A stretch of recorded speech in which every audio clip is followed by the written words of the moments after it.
एक समय की बात है। किसी राज्य के एक नगर में एक साहूकार के 3 बेटे और 3 बहुएं रहते थे।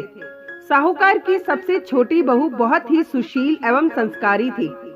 साथ ही वह भगवान श्री कृष्ण की अनन्य भक्त थी और खूब पूजा पाठ किया करती थी।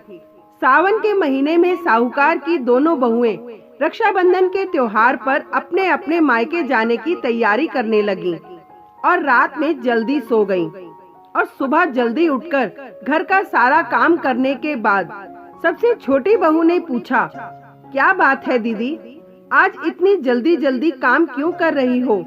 तो उसकी जेठानी बोली, कल रक्षाबंधन का त्योहार है। हम सभी को अपने अपने भाई को राखी बांधने अपने अपने मायके जाना है।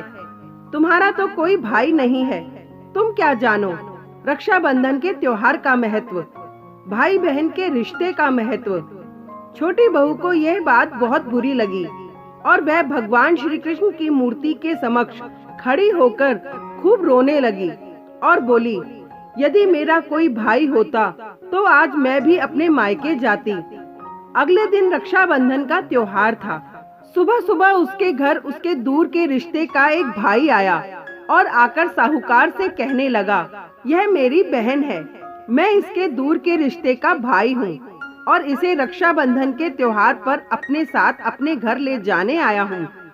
तब साहूकार का बेटा बोला, लेकिन इसका तो कोई भाई नहीं है, तुम कौन हो?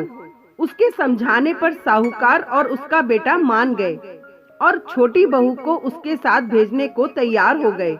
परंतु छोटी बहू के पति के मन में कुछ शंका थी और तब वह बोला, इसे तो ले जाइए, परंतु इसे वापस लेने मैं खुद आऊंगा। ऐसा कहकर उन्होंने छोटी बहू को उसके भाई के साथ भेज दिया। रास्ते में चलते चलते छोटी बहू ने अपने भाई से पूछा, भैया तुम इतने सालों तक कहाँ थे और पहले मुझे रक्षाबंधन पर कभी अपनी कलाई पर राखी बंधवाने क्यों नहीं आए? तब उसका भाई बोला, बहन मैं 7 समंदर पार परदेश में कमाने गया था। अब वह दोनों अपने घर पहुँचे और घर में भाभी ने अपनी ननद का बहुत ही प्यार से स्वागत किया, खूब आवभगत की। फिर उन्होंने रक्षाबंधन का त्योहार मनाया। इसी तरह हंसी खुशी समय बीत गया और एक दिन छोटी बहू को उसका पति उसको लेने उसके घर आया। महल जैसा घर और शानो शौकत देखकर चकित रह गया। भैया और भाभी ने उसकी खूब आवभगत की।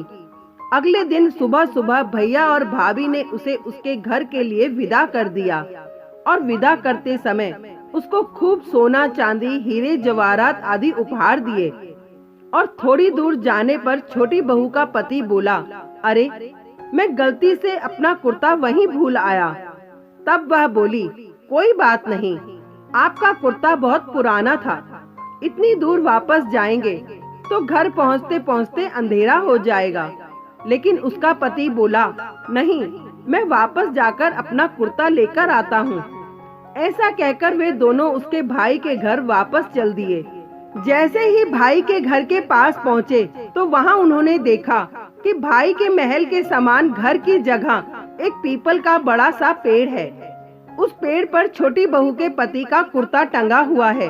ये देखकर वह बहुत नाराज हुआ और अपनी पत्नी से बोला, ये क्या काला जादू है? कौन था वह जो तेरा भाई बनकर तुझे यहाँ लेकर आया था? मुझे तो शुरू से ही शक था, इसलिए मैं तुझे लेने आया था, बता कौन था? वह ऐसा कहकर छोटी बहू को मारने लगा। इतने में तेज प्रकाश के साथ भगवान श्री कृष्ण स्वयं वहाँ प्रकट हुए और बोले, मत मारो इसे, यह मेरी बहन है।